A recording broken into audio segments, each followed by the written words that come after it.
Hi everybody, welcome. Thanks for joining me today. Today I'm going to walk you through my process of creating a quilt. So I've created one that I called Baby Bear. It was inspired by a sweet girl who worked here, Janessa Kimball.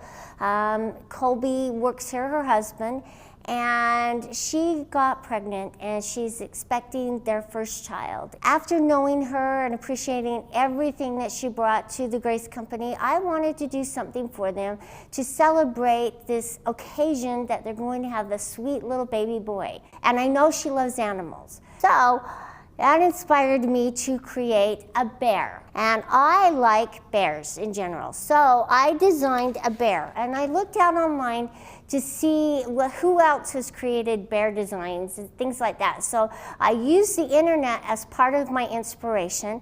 And I found several and I incorporated them. So this is the bear design that I came up with, and these are Janessa's colors. She likes the taupe muted colors, and you can see how cute he is. So after I kind of had what I wanted the quilt to be, I started thinking about, okay, what tools do I use? And I will use Illustrator and Electric Quilt. Electric Quilt to help me start the design, but Illustrator is a great resource to hone and make the sizing correct, and you can make that into a PDF and start selling your patterns and your designs. So I did a couple of different ones because I needed to make a bear design first to make sure that my sizing was correct. So this blue one over here is the one that I did to make sure my sizing, and you can tell that's a little different from the one that I'm doing for Janessa. I used the rainbows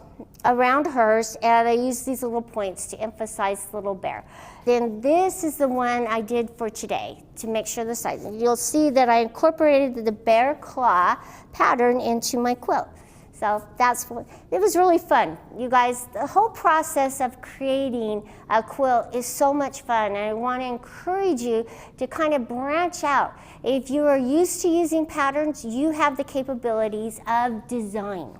So after doing that, I had to figure out what size I wanted the centerpiece, the bear, to be. So this is morphed, and I've tweaked this so many times because I'll stand back and look at it and then edit. And that's part of the creation process, is picking and editing and then trying something new and different, which is a lot of fun, but it can be very taxing at times too. Let's talk about the fabric colors. That's another part of the design process that's really, really important. So I asked Colby and Janessa what colors they liked, and they were thinking of kind of the olive greens, the earth tones. She likes the tans and the creams and the beiges. The rainbow kind of morphed by using these little boy colors, and some of these are Riley Blake, and some of these are just plaids that I had around. All right, so that was the rainbow. You'll see a cute little rainbow. See how fun that is? And then I thought about, what do I want to make the bear, okay?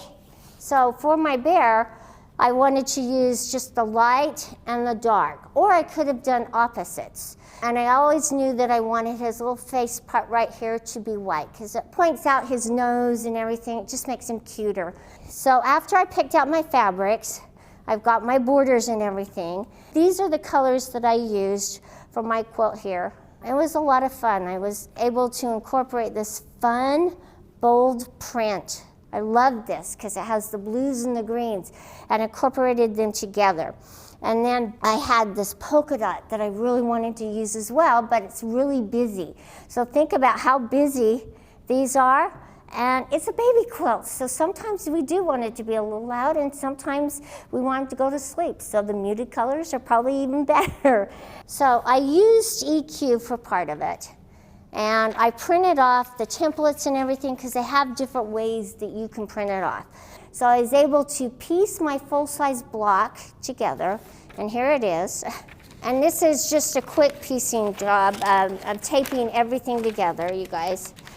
But what this allows me to do is it allows me to make these into templates. So what I am able to do by doing this is I can measure my full blocks and use them as a template, but this is the block size. So I have to make sure I add in my seam allowance on all the edges that I'm going to sew together. Then, after I've made my templates and I write them all down, you'll see that I write this in the space. After I know all my sizes, then I start cutting. Now, this is the secret to it. Start with your center block first and work your way out. If you're creating a quilt, start with all your center pieces, center blocks, and then work your way out to the outer edges. That way, if there's a mistake or if they turn out to be the wrong size, then you can make adjustments in your sashings or your borders to make up that excess. So, all of these were pretty square and rectangle, and I was able to use squares and triangles to cut them out. But there were a couple that I needed a template on. And it was this little triangle here. It was longer on this side, right here, than it was on this side. It made it a little harder for me. So with regular triangle, you can do half square triangles. This one I couldn't, so I made it into a template. And I just added my 1/4 inch all the way around. And that way I was able to lay it wrong side down and then sew across it and then fold it out. And then I could make this piece a rectangle. So I was able to, there was less waste than trying to make it work. So make sure that you're looking and analyzing your pattern and cutting out the pieces appropriately. And now I'm able to take it to Illustrator and design it knowing my sizes and everything. So I'm going to put this off to the side. So with my fabric here, I wanted to show you our fabulous True Cut and when and why you want to use the right ruler for the right project. And I have, when I start cutting, a full array of rulers. And I'm telling you, I use all of them because there are different times that I need to grab a ruler to specifically and accurately cut a block out to be the shape that it needs to be without slipping and sliding. So make sure that you're using your true grips, okay? Use up all the true grips. I mean, you should not be letting any of this little piece go to waste. So you can easily put them on the back of the rulers. Now this one doesn't have any at all. So what I'll do is make sure, especially on these little corners right here, that I have my true grips on them. So just make sure you use all of them.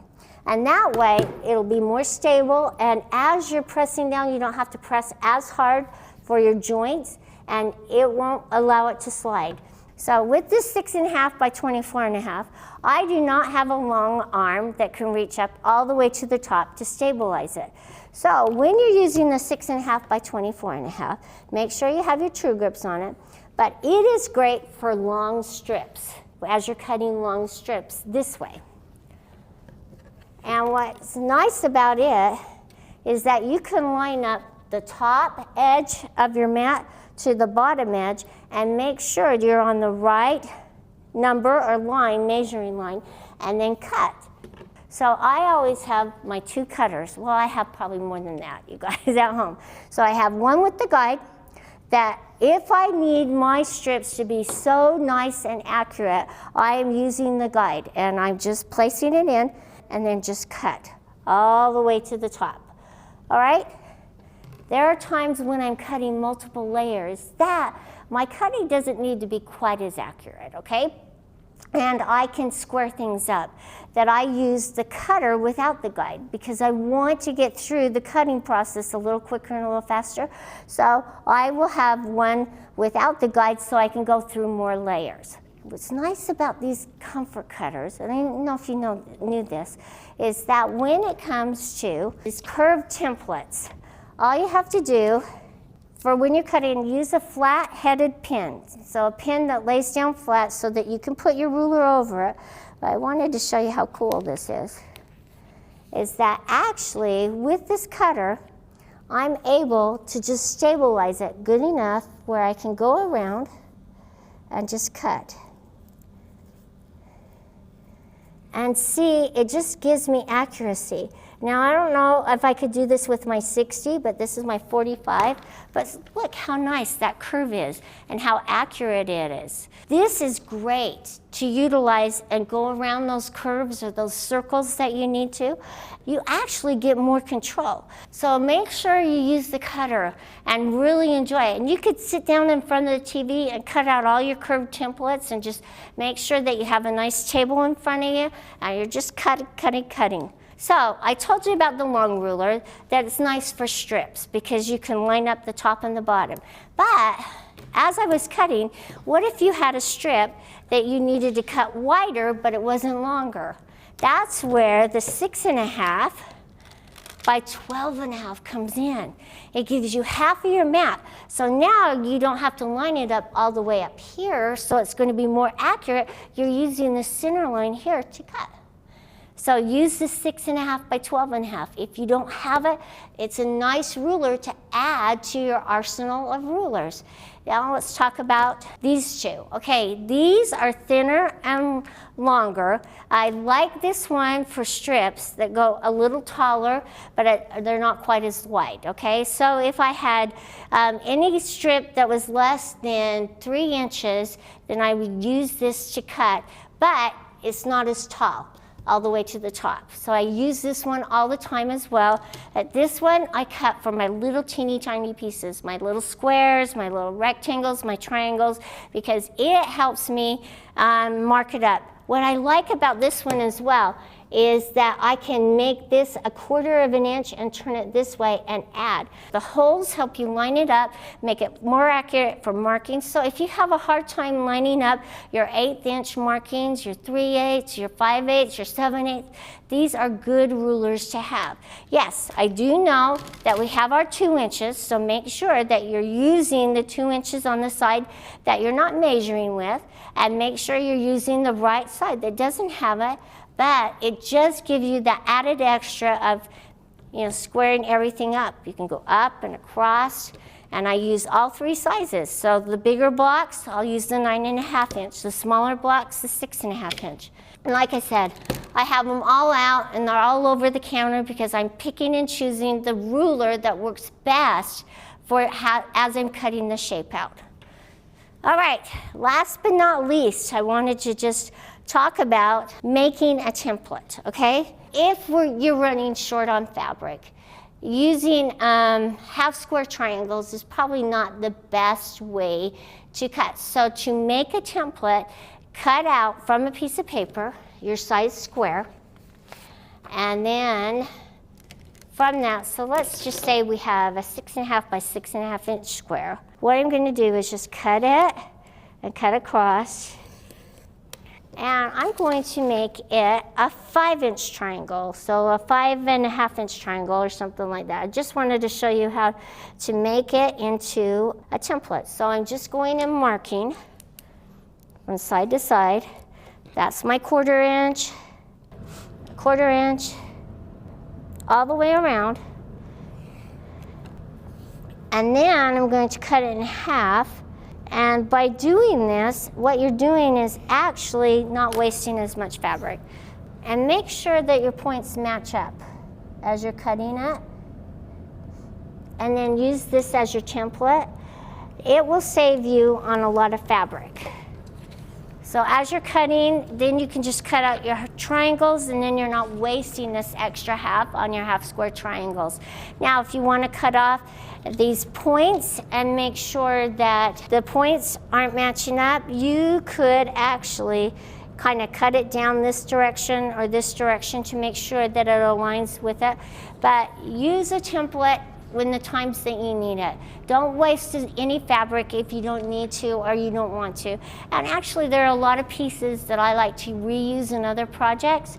So by making templates on your own, all you need to do is cut the squares out and then add your 1/4 of an inch. Just make sure you're adding your 1/4 of an inch all the way around.